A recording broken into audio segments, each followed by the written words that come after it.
ਦੋਸਤੋ ਪੰਜਾਬੀ ਟ੍ਰਿਬਿਊਨ ਦੇ ਰੋਜ਼ਾਨਾ ਪ੍ਰੋਗਰਾਮ ਵੇਲੇ ਦੀ ਗੱਲ ਵਿੱਚ ਤੁਹਾਡਾ ਸਵਾਗਤ ਹੈ। ਮੈਂ ਆਤਿਸ਼ ਗੁਪਤਾ ਤੁਹਾਡੇ ਸਾਹਮਣੇ ਹਾਜ਼ਰ ਹਾਂ ਤੇ ਅੱਜ ਅਸੀਂ ਗੱਲ ਕਰਾਂਗੇ ਇੰਡੀਆ ਗਠਜੋੜ ਦੇ ਸੰਸਦ ਮੈਂਬਰਾਂ ਦੀ ਮਨੀਪੁਰ ਫੇਰੀ ਬਾਰੇ ਅਤੇ ਮਨੀਸ਼ ਤਿਵਾੜੀ ਜੋ ਕਿ ਕਾਂਗਰਸ ਦੇ ਸੰਸਦ ਮੈਂਬਰ ਨੇ ਉਹਨਾਂ ਵੱਲੋਂ ਜਿਹੜੇ ਬੇਭਰੋਸਗੀ ਮਤੇ ਤੋਂ ਬਾਅਦ ਸੰਸਦ ਦੀ ਕਾਰਵਾਈ ਤੇ ਸਵਾਲ ਚੁੱਕੇ ਨੇ ਉਹਨਾਂ ਮੁੱਦਿਆਂ ਤੇ ਉਹਨਾਂ ਮਸਲਿਆਂ ਤੇ ਗੱਲਬਾਤ ਕਰਾਂਗੇ। शुरुआत मणिपुर तो करांगे दोस्तों। जिवें कि अपने एक चीज़ सब दे ध्यान दे विच ही है, लगभग 3 महीने का समा पूरा होने वाला है जदों मणिपुर दे विच जिहड़ा हिंसक माहौल बनया होया ये खत्म होने की थां लगातार वधदा जा रहा है।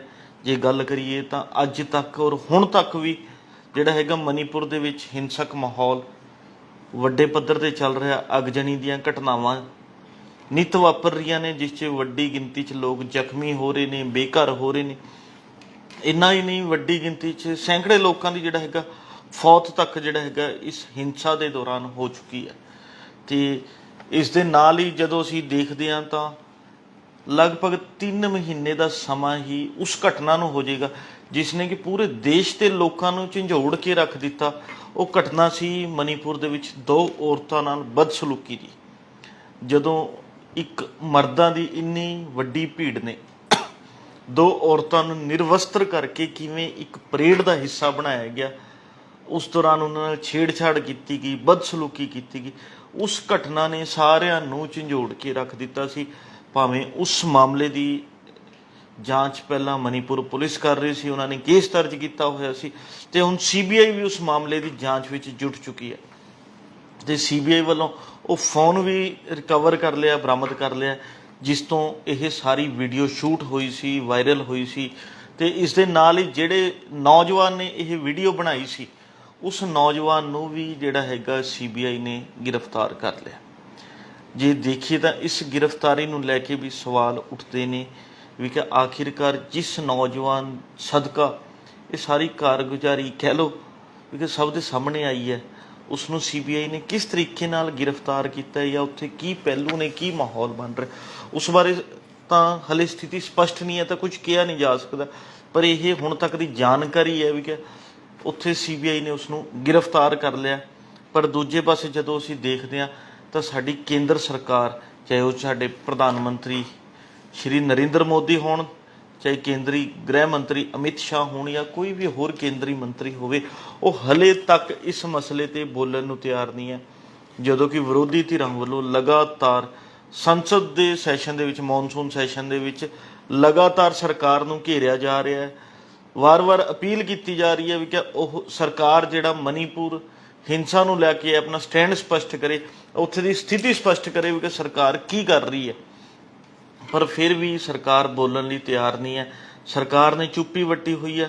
इसे दौरान जिहड़ा हैगा कांग्रेस वालों संसद विच जिहड़ा हैगा एक बेभरोसगी मता पेश किया गया जिसनूं लोक सभा स्पीकर ने जिहड़ा हैगा स्वीकार कर लिया ते उस ते हुण बहस होनी है, उस ते विचार चर्चा होनी है। सब ने अपने अपने विचार रखने ने, पर हले तक जिहड़ा हैगा उस मते नूं स्वीकार करन तो बाद लगातार जिहड़ा हैगा कई बिल पास करन ते जोर लग्या होया ते संसद दे विच कई बिल उस तो बाद पास हो चुके हैं।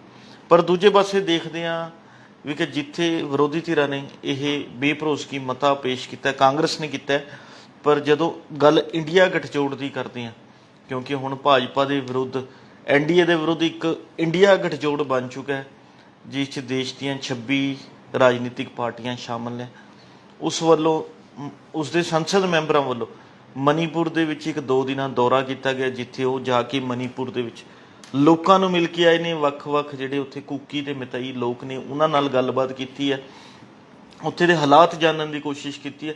तो इस दे नाल ही उन्होंने अज मणिपुर के जिहड़ा राज्यपाल ने अनुसुईया उस नाल भी मुलाकात करके मंग पत्र सौंपिया भी कि मणिपुर दे विच हिंसा करके बहुत नुकसान हो रहा है। मणिपुर का असर गुआढ़ी सूबों से भी देखने को मिल रहा है, चाहे वह आसाम हो चाहे मिजोरम हो। तो इसलिए मणिपुर के विच हिंसा नूं रोकना बहुत जरूरी है। उन्होंने कहा विरोधी धिरां ने जिहड़ा हैगा राज्यपाल नाल मुलाकात दौरान भी कि राज्यपाल नूं खुद जिहड़ा हैगा इस मसले ते जरूर अगे आके आवाज़ चुकनी चाहिए है, क्योंकि ਮਨੀਪੁਰ ਦੇ ਵਿੱਚ ਤਦੀ ਮਾਹੌਲ ਸ਼ਾਂਤ ਕੀਤਾ ਜਾ ਸਕਦਾ ਹੈ। ਤੇ ਇਸ ਦੇ ਨਾਲ ਹੀ ਉਹਨਾਂ ਨੇ ਉੱਥੇ ਕੇਂਦਰ ਸਰਕਾਰ ਨੂੰ ਵੀ ਨਿਸ਼ਾਨੇ ਤੇ ਲੈਣ ਦੀ ਕੋਸ਼ਿਸ਼ ਕੀਤੀ ਹੈ ਵੀ ਕਿ ਪ੍ਰਧਾਨ ਮੰਤਰੀ ਇਸ ਮਸਲੇ ਤੇ ਹਾਲੇ ਤੱਕ ਚੁੱਪ ਨੇ, ਉਹ ਕੁਝ ਬੋਲਣ ਨੂੰ ਤਿਆਰ ਨਹੀਂ ਹੈ। ਪਰ ਉਹਨਾਂ ਨੇ ਇਹ ਗੱਲ ਸਪਸ਼ਟ ਤੌਰ ਤੇ ਕਹੀ ਹੈ, ਜੇ ਹਲੇ ਮਨੀਪੁਰ ਹਿੰਸਾ ਨੂੰ ਨਾ ਰੋਕਿਆ ਗਿਆ ਤਾਂ ਆਉਣ ਵਾਲੇ ਦਿਨਾਂ ਦੇ ਵਿੱਚ ਮਨੀਪੁਰ ਹਿੰਸਾ ਜਿਹੜੀ ਹੈਗੀ ਆ ਇਹ ਕੌਮੀ ਸੁਰੱਖਿਆ ਲਈ ਵੀ ਇੱਕ ਵੱਡੀ ਚੁਣੌਤੀ ਬਣ ਸਕਦੀ ਹੈ। ਇਸ ਲਈ ਲੋੜ ਹੈ ਅੱਜ ਦੇ ਸਮੇਂ ਦੇ ਵਿੱਚ ਜਿਹੜਾ ਹੈਗਾ ਇਸ ਹਿੰਸਾ ਨੂੰ ਖਤਮ ਕਰਨ ਦੀ, ਮਸਲੇ ਨੂੰ ਠੰਡਾ ਕਰਨ ਦੀ। ਪਰ ਇਸ ਦੇ ਨਾਲ ਹੀ ਕਿਤੇ ਨਾ ਕਿਤੇ ਦੇਖੀਏ ਤਾਂ ਇੰਡੀਆ ਗਠਜੋੜ ਦੇ ਸੰਸਦ ਮੈਂਬਰਾਂ ਦਾ ਸਪਸ਼ਟ ਤੌਰ ਤੇ ਇਸ਼ਾਰਾ ਹੈ ਵੀ ਕਿ ਕਿਉਂ ਨਾ ਇਹੋ ਜਿਹੇ ਹਾਲਾਤ ਦੇ ਵਿੱਚ ਮਨੀਪੁਰ ਦੀ ਸਰਕਾਰ ਭੰਗ ਕਰ ਦਿੱਤੀ ਜਾਵੇ, ਉੱਥੇ ਰਾਸ਼ਟਰਪਤੀ ਰਾਜ ਲਗਾ ਦਿੱਤਾ ਜਾਵੇ। ਕਿਤੇ ਨਾ ਕਿਤੇ ਅਸਿੱਧੇ ਢੰਗ ਨਾਲ ਇਸ਼ਾਰਾ ਹੀ ਕਹਿ ਸਕਦੇ ਹਾਂ ਵੀ ਕਿ ਦੇਖਣ ਨੂੰ ਮਿਲ ਰਿਹਾ।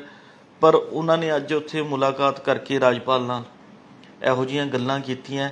ਤੇ ਇਸ ਦੇ ਨਾਲ ਹੀ ਕਿਉਂਕਿ ਵਿਰੋਧੀ ਧਿਰਾਂ ਵੱਲੋਂ ਲਗਾਤਾਰ ਕੇਂਦਰ ਸਰਕਾਰ ਨੂੰ ਘੇਰਿਆ ਜਾ ਰਿਹਾ ਵੀ ਕਿ ਉਹਨੂੰ ਇਸ ਬਾਰੇ ਸਥਿਤੀ ਸਪਸ਼ਟ ਕਰਨੀ ਚਾਹੀਦੀ ਹੈ, ਆਪਣਾ ਸਟੈਂਡ ਦੱਸਣਾ ਚਾਹੀਦਾ, ਤਾਂ ਜ਼ਰੂਰੀ ਹੈ ਵੀ ਕਿ ਵਿਰੋਧੀ ਧਿਰਾਂ ਦੇ ਤਾਂ ਲਗਭਗ 21 ਦੇ ਕਰੀਬ ਸੰਸਦ ਮੈਂਬਰਾਂ ਨੇ 2 ਦਿਨਾਂ ਦੇ ਵਿੱਚ ਮਨੀਪੁਰ ਦੌਰਾ ਕੀਤਾ, ਉੱਥੇ ਜਾ ਕੇ ਲੋਕਾਂ ਨਾਲ ਮਿਲ ਕੇ ਆਏ ਨੇ, ਲੋਕਾਂ ਨੂੰ ਭਰੋਸੇ 'ਚ ਲੈਣ ਦੀ ਕੋਸ਼ਿਸ਼ ਕੀਤੀ ਹੈ। ਪਰ ਜਦੋਂ ਅਸੀਂ ਇਹੀ ਗੱਲ ਸਰਕਾਰ ਤੇ ਦੇਖਦੇ ਹਾਂ ਤਾਂ ਸਰਕਾਰ ਦੇ ਬਿਲਕੁਲ ਹੀ ਕਹਿ ਲਓ ਕਿ ਜੂੰ ਨਹੀਂ ਰੇਂਗ ਰਹੀ, ਕਿਉਂਕਿ ਮਨੀਪੁਰ ਦੇ ਵਿੱਚ ਇੰਨੇ ਵੱਡੇ ਪੱਧਰ ਤੇ ਹਿੰਸਾ ਹੋ ਰਹੀ ਹੈ, ਮਾਹੌਲ ਲਗਾਤਾਰ ਵਿਗੜਦਾ ਜਾ ਰਿਹਾ, ਪਰ ਸਰਕਾਰ ਦਾ ਹਲੇ ਤੱਕ ਕੋਈ ਨੁਮਾਇੰਦਾ ਵੀ ਜਾ ਕੇ ਉੱਥੇ ਗੱਲਬਾਤ ਕਰਨ ਨੂੰ ਤਿਆਰ ਨਹੀਂ ਹੈ ਵੀ ਕਿ ਉੱਥੇ ਵੱਖ-ਵੱਖ ਭਾਈਚਾਰੇ ਦੇ ਲੋਕਾਂ ਨਾਲ ਗੱਲਬਾਤ ਕੀਤੀ ਜਾਵੇ, ਉਹਨਾਂ ਨੂੰ ਭਰੋਸੇ 'ਚ ਲਿਆ ਜਾਵੇ ਤਾਂ ਜੋ ਮਾਹੌਲ ਨੂੰ ਸ਼ਾਂਤ ਕੀਤਾ ਜਾ ਸਕੇ।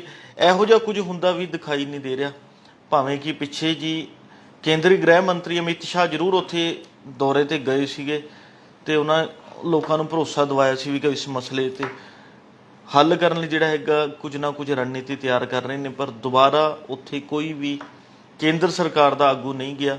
ਇਹ ਇੱਕ ਵੱਡਾ ਚਿੰਤਾ ਦਾ ਵਿਸ਼ਾ ਹੈ ਕਿਉਂਕਿ ਇਸ ਦਾ ਅਸਰ ਉੱਥੇ ਕੂਕੀ ਤੇ ਮਤਈ ਭਾਈਚਾਰੇ ਦੇ ਲੋਕਾਂ ਤੇ ਜ਼ਿਆਦਾ ਪੈ ਰਿਹਾ, ਕਿਉਂਕਿ ਉਹਨਾਂ ਦੇ ਵਿੱਚ ਆਪਸ ਦੇ ਵਿੱਚ ਜਿਹੜਾ ਟਕਰਾਅ ਹੈ ਉਹ ਵੱਧ ਰਿਹਾ। ਕਿਉਂ ਇਸ ਦੇ ਨਾਲ ਹੀ ਜਿਹੜੇ ਮਿਜ਼ੋਰਮ ਦੇ ਵਿੱਚ ਮਤਈ ਲੋਕ ਰਹਿੰਦੇ ਨੇ ਉਹ ਅਸਾਮ 'ਚ ਸ਼ਿਫਟ ਹੋਣਾ ਸ਼ੁਰੂ ਹੋ ਚੁੱਕੇ ਨੇ, ਪਲਾਨ ਕਰ ਰਹੇ ਨੇ, ਜਿਸ ਨਾਲ ਉਹਨਾਂ ਦੇ ਰਹਿਣ ਸਹਿਣ ਹੋਰ ਸਾਰੀਆਂ ਚੀਜ਼ਾਂ 'ਤੇ ਬਹੁਤ ਅਸਰ ਦੇਖਣ ਨੂੰ ਮਿਲ ਸਕਦਾ ਹੈ।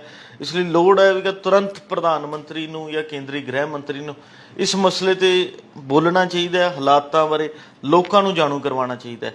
ਪਰ ਇਸ ਦੇ ਨਾਲ ਹੀ ਜਦੋਂ ਅਸੀਂ ਦੂਜੇ ਪਾਸੇ ਦੇਖੀਏ ਤਾਂ ਅੱਜ ਸੰਸਦ ਮੈਂਬਰ ਮਨੀਸ਼ ਤਿਵਾੜੀ ਜੋ ਕਿ ਕਾਂਗਰਸ ਦੇ ਸੰਸਦ ਮੈਂਬਰ ਨੇ, ਉਹਨਾਂ ਨੇ ਵੀ ਇੱਕ ਮੀਡੀਆ ਕਰਮੀ ਨਾਲ ਜਿਹੜਾ ਹੈਗਾ ਇੰਟਰਵਿਊ ਦਿੰਦਿਆਂ ਕਈ ਤਰ੍ਹਾਂ ਦੇ ਸਵਾਲ ਜਿਹੜੇ ਨੇ ਖੜੇ ਕੀਤੇ ਨੇ।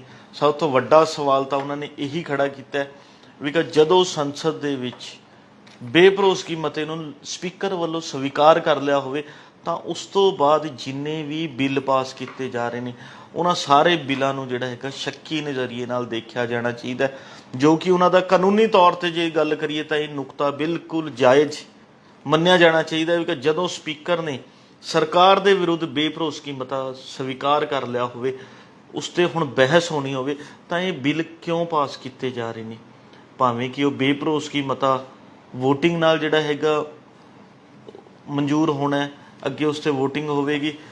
ਭਾਵੇਂ ਇਹ ਚੀਜ਼ ਸਪਸ਼ਟ ਹੈ ਵੀ ਕਿ ਵਿਰੋਧੀ ਧਿਰ ਦੇ ਵਿੱਚ ਕਿਉਂਕਿ ਘੱਟ ਸੰਸਦ ਮੈਂਬਰ ਹੋਣ ਕਰਕੇ ਜਦੋਂ ਇਹ ਦੇਖੀਏ, ਪਹਿਲਾਂ ਤਾਂ ਕਾਂਗਰਸ ਨੇ ਇਹ ਬੇਭਰੋਸਗੀ ਮਤਾ ਪੇਸ਼ ਕੀਤਾ ਜਿਸ ਨੂੰ 50 ਸੰਸਦ ਮੈਂਬਰਾਂ ਦੀ ਉਹਨਾਂ ਕੋਲ ਹੈਗੀਆਂ, ਕਾਂਗਰਸ ਕੋਲ ਤਾਂ ਇਸ ਮਤੇ ਦੇ ਹਮਾਇਤ ਦੇ ਵਿੱਚ ਸਿੱਧੇ ਤੌਰ ਤੇ 50 ਸੰਸਦ ਮੈਂਬਰ ਖੜੇ ਨੇ।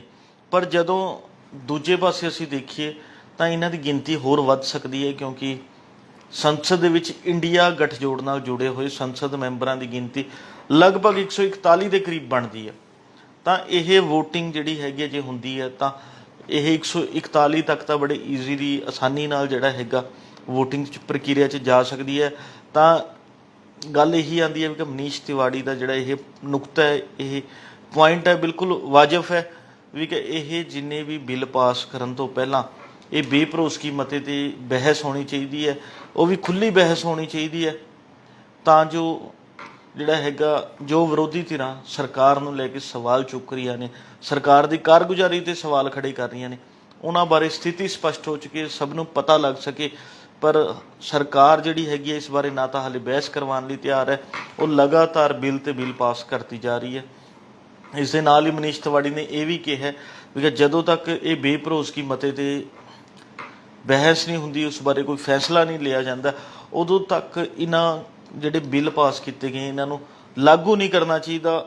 ਇਹ ਵੀ ਉਹਨਾਂ ਨੇ ਮੰਗ ਕੀਤੀ ਹੈ। ਪਰ ਦੋਸਤੋ ਕਿਤੇ ਨਾ ਕਿਤੇ ਇਹ ਮੰਗਾਂ ਸਾਰੀਆਂ ਵਾਜਬ ਨੇ, ਕਿਉਂਕਿ ਲੋਕ ਸਭਾ ਸਪੀਕਰ ਵੱਲੋਂ ਬੇਭਰੋਸਗੀ ਮਤੇ ਨੂੰ ਸਵੀਕਾਰ ਕਰ ਲਿਆ, ਉਸ 'ਤੇ ਬਹਿਸ ਹੋਣੀ ਚਾਹੀਦੀ ਹੈ। ਅਤੇ ਇਹ ਇੱਕ ਹੋਰ ਗੱਲ ਸਭ ਤੋਂ ਵੱਡੀ ਹੈ, ਜਿਹੜੀ ਬੇਭਰੋਸਗੀ ਮਤੇ 'ਤੇ ਬਹਿਸ ਹੁੰਦੀ ਹੈ, ਇਹ ਬਹਿਸ ਖੁੱਲ੍ਹੀ ਬਹਿਸ ਹੁੰਦੀ ਹੈ। ਇਸ 'ਚ ਕੋਈ ਸਮਾਂ ਸੀਮਾ ਤੈਅ ਨਹੀਂ ਕੀਤੀ ਜਾਂਦੀ ਵੀ ਕਿਹੜੇ ਸੰਸਦ ਮੈਂਬਰ ਨੇ ਜਾਂ ਕਿਹੜੀ ਰਾਜਨੀਤਿਕ ਪਾਰਟੀ ਨੇ ਕਿੰਨਾ ਕੁ ਸਮੇਂ ਬੋਲਣਾ ਹੈ ਜਾਂ ਕਿੰਨੇ ਦਿਨ ਇਹ ਬਹਿਸ ਚੱਲੇਗੀ। ਇਹ ਖੁੱਲ੍ਹੀ ਬਹਿਸ ਹੁੰਦੀ ਹੈ ਬੇਭਰੋਸਗੀ ਮਤੇ ਦੀ। ਤਾਂ ਇਸ 'ਚ ਲਗਾਤਾਰ ਵਿਰੋਧੀ ਧਿਰਾਂ ਵੱਲੋਂ ਸਰਕਾਰ ਦੀ ਨਾਕਾਮੀਆਂ ਨੂੰ ਕਹਿ ਲਓ ਜਾਂ ਸਰਕਾਰ ਦੀ ਕਾਰਗੁਜ਼ਾਰੀ 'ਤੇ ਸਵਾਲ ਖੜੇ ਕਰਨੇ ਹੁੰਦੇ ਨੇ, ਅਤੇ ਵਿਰੋਧੀ ਪਾਰਟੀਆਂ ਵੱਲੋਂ ਹੁਣ ਤੱਕ ਜੋ ਪਤਾ ਲੱਗ ਰਿਹਾ ਕਈ ਤਰ੍ਹਾਂ ਦੇ ਜਿਹੜਾ ਸਵਾਲ ਖੜੇ ਕੀਤੇ ਜਾ ਰਹੇ ਨੇ। ਇੱਕ ਰਣਨੀਤੀ ਉਲੀਕੀ ਜਾ ਰਹੀ ਹੈ ਉਹਨਾਂ ਵੱਲੋਂ। ਸਭ ਤੋਂ ਪਹਿਲਾਂ ਜੇ ਦੇਖੀਏ ਤਾਂ ਮਣੀਪੁਰ ਹਿੰਸਾ ਦਾ ਇੱਕ ਵੱਡੇ ਮੁੱਦੇ 'ਤੇ ਜਿਹੜਾ ਵਿਰੋਧ ਚੱਲ ਰਿਹਾ ਉਸ ਨੂੰ ਲੈ ਕੇ ਸਵਾਲ ਚੁੱਕਣੇ ਨੇ। ਇਸ ਦੇ ਨਾਲ ਹੀ ਵਿਰੋਧੀ ਧਿਰ ਵੱਲੋਂ ਦੇਸ਼ ਦੇ ਵਿੱਚ ਮਹਿੰਗਾਈ, ਬੇਰੁਜ਼ਗਾਰੀ, ਸਿਹਤ, ਸਿੱਖਿਆ, ਕਿਸਾਨੀ, ਹੋਰ ਮਜ਼ਦੂਰ ਵਰਗ ਨੂੰ ਲੈ ਕੇ, ਆਰਥਿਕਤਾ ਨੂੰ ਲੈ ਕੇ, ਦੇਸ਼ ਦੀ ਨੂੰ ਭੁੱਖਮਰੀ ਨੂੰ ਲੈ ਕੇ ਕਈ ਤਰ੍ਹਾਂ ਦੇ ਮੁੱਦੇ ਨੇ ਜਿਨ੍ਹਾਂ 'ਤੇ ਸਰਕਾਰ ਨੂੰ ਘੇਰਨ ਲਈ ਤਿਆਰੀ ਜਿਹੜਾ ਹੈਗਾ ਖਿੱਚ ਰੱਖੀ ਹੈ ਵੀ ਕਿ ਸਾਨੂੰ ਸਮਾਂ ਮਿਲੇ ਸਰਕਾਰ ਨੂੰ ਕਿਹੜੇ ਕਿਹੜੇ ਮੁੱਦਿਆਂ 'ਤੇ ਘੇਰਨਾ। ਇਸ ਬਾਰੇ ਸਭ ਨੇ ਇੱਕ ਰਣਨੀਤੀ ਤਿਆਰ ਕੀਤੀ ਹੋਈ ਹੈ। ਅਤੇ ਇਸ ਦੇ ਨਾਲ ਹੀ ਸਭ ਤੋਂ ਵੱਡੀ ਗੱਲ ਇਹ ਆਉਂਦੀ ਹੈ, ਜਦੋਂ ਬੇਭਰੋਸਗੀ ਮਤੇ 'ਤੇ ਸਾਰੀ ਬਹਿਸ ਹੋ ਜਾਂਦੀ ਹੈ ਤਾਂ ਉਸ ਬਹਿਸ ਦਾ ਜਵਾਬ ਖੁਦ ਪ੍ਰਧਾਨ ਮੰਤਰੀ ਨੇ ਦੇਣਾ ਹੁੰਦਾ। ਤਾਂ ਇਸ ਲਈ ਜ਼ਰੂਰੀ ਹੈ ਵੀ ਕਿ ਇਸ ਬੇਭਰੋਸਗੀ ਮਤੇ 'ਤੇ ਬਹਿਸ ਜਿਹੜੀ ਹੈਗੀ ਹੈ ਤੁਰੰਤ ਹੋਣੀ ਚਾਹੀਦੀ ਹੈ। ਅਤੇ ਇਸ ਬਹਿਸ ਦੇ ਵਿੱਚ ਸਾਰੇ ਤਰ੍ਹਾਂ ਦੇ ਸਵਾਲ ਵੀ ਉੱਠਣੇ ਚਾਹੀਦੇ ਨੇ।